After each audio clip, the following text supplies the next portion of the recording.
Waka hiyo yellow. Tuandalete ingine. Hii inamulikanga nini? Inamulika nani mama? Hii inafanya nini? Inamulika nani? Mama inamulika nani? Mama anajua. Mama inamulika nani? Ni rika inaitwa ndashi ama nyangulo. Hiyo ni ile imetairi juzi. Ni wanakuja ku practice their manhood. Ati nyangulo.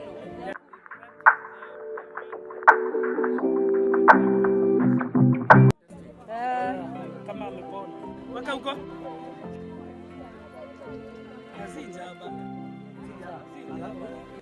So in the land of the Maasai, we found the homestead of Anne. Anne has taken 6 good weeks to make a house for a girl who is Charity. How old are you, Charity? How old are you? Miaka ngapi? 12.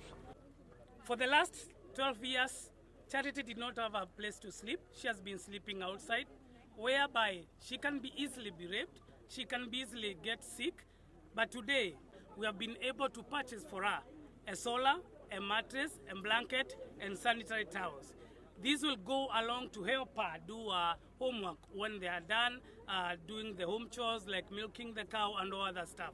We want to say thank you for everyone who has been able to help Charity and many more have a safer place where they can even change their sanitary towels. Just imagine having a girl who is 8 years old and she doesn't have a place to sleep. A girl who is 12 years old, she doesn't have a place to change her sanitary towels. Thank you for everyone who contributed to this. Thank you.